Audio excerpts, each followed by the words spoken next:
Hi friends, log on to my website fastbeam.com and talk to me on the forums. Also, don't forget to follow me on Instagram. Hi guys and welcome to another vlog. I am driving the Maruti Ritz diesel, as you can see 0001 Suzuki logo up front. You can see this logo which kind of looks funky, and the headlights have been modified. So there's the LED DRL over here, and it actually looks quite nice as well. In fact, the Ritz was one of the best looking cars for me personally in the time it was launched. Better than the Swift, but the second generation Swift started looking better. Now modified wheels as well. As you can see, these wheels with 5 spokes and 15 inches look really nice. 195 60 15 is the tire size on this, and carbon fiber stickering over here on the rear view mirrors. The stance is really nice actually. You can see on the B pillar as well there is the carbon fiber stickering, and as you come to the rear there is a roof spoiler which comes from the Swift. No, not really, but anyways it looks really nice. And this exhaust, well, it is fake. I mean, it's not really functional as such. It gets rear parking sensors. You can see these beautiful lights over here, and it says get in, sit down, shut up. Well, I guess I have to follow that. Anyways, as you can see, the whole car looks very well maintained. Now this is a 10-year-old car. Let me close this door and let me open the boot. Now in order to open the boot, there's no electromagnetic tailgate opener, so I have to open it from here itself. And that is how the boot opens. So the boot doesn't have much space as such because subwoofer takes all the space over here. As you can see, there's a subwoofer as well as an amplifier. The audio system is really very nice on this car, and the doors actually feel very light indeed.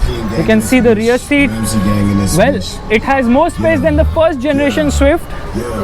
Let's sit inside. I got euros in the stash. I count 50,000 fast. So audio quality is really nice inside this car. Aftermarket unit, obviously seats feel comfortable. There's decent amount of legroom and headroom. Under thigh support is kind of lacking, and knee room is also good. Legroom is good, headroom is good. I don't know what am I talking but as you can see, the seat is decent size and it doesn't get a middle headrest, but other headrests are adjustable, which is nice. Window area is large enough, and that is the dashboard, which also looks very nice. Let's quickly get into the driver's seat. Now there's something very funky about this car which I'll tell you right away, and which I really like as well. So let's get into the driver's seat. As you can see, exposed speakers, it gets these lights, footwell lighting as well, and yeah, you need some effort to close the door. So we get this perfume over here known as Romantic Encounter. I think I've already told this to you a million times. Okay, million times plus one. Warning, get in, sit down, shut up and hang on. Well, eat, sleep, race. Nice stickers over there. And as you can see, there's decent amount of practicality, good amount of space to keep stuff over here. Carbon fiber finishing over here on the door pad. Meanwhile, it doesn't get a climate control AC, but the gear lever feels really nice to hold. In the instrument cluster, all we get is a speedometer and a digital display which shows you the time, as well as the odometer, trip meters, as well as the fuel meter. And the tachometer on this car looks aftermarket. It has got this beautiful finishing which makes it look really premium. In fact, that carbon fiber sort of finishing is there on the center console as well. So overall, the Ritz does feel nice and different, especially that tachometer gives it a lot more appeal. But let's get driving. Alright, we are all set to go, and off we are.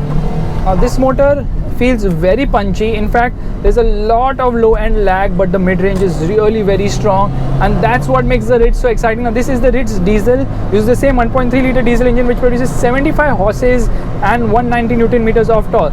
But the thing is, with the second generation Swift, they dulled the complete kick in the pants feel. This one retains it, and it feels so much fun to drive. I mean, as soon as the turbo kicks in at around 2000 rpm, it lifts off and takes away. But the problem is there's a lot of low end lag. Drivability isn't great. You really have to punch this motor into the mid-range to get going fast.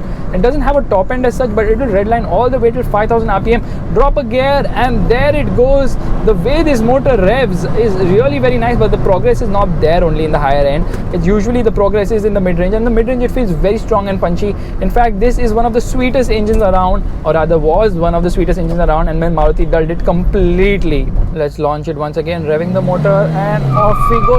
Look at the kind of wheel spin on offer. That's crazy, and this car has done 1.22 lakh kilometers. Still feels so punchy and fun to drive. The steering is hydraulic, offers good amount of feel and feedback. In fact, the handling is also very good on this car. What sucks though is the ride quality. It feels stiff, it kind of rattles as well, but in terms of performance and handling, it is surreal. So much fun to drive.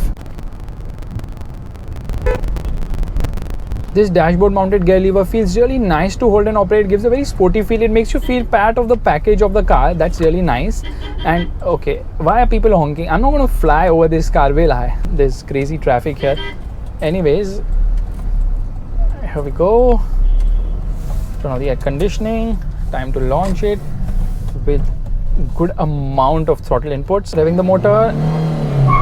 And there is a lot of wheel spin. The motor revs freely, gives you a kick in the pants feel, and this car is very much fun to drive. The petrol was great, but the diesel was the best because then Maruti discontinued the Swift.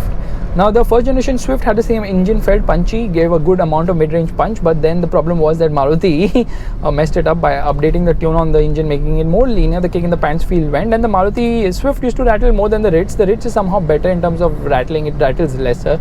But some of this car feels much better in spite of the age. So the Ritz is a legendary car, I feel. Honestly, it could have done much better if Maruti had focused on it rather than focusing too much on the Swift. And the brakes don't offer much stopping power as such. They don't inspire confidence to brake really hard and late, especially due to the tires. But this car has better tires, slightly better tires, which gives it better braking prowess.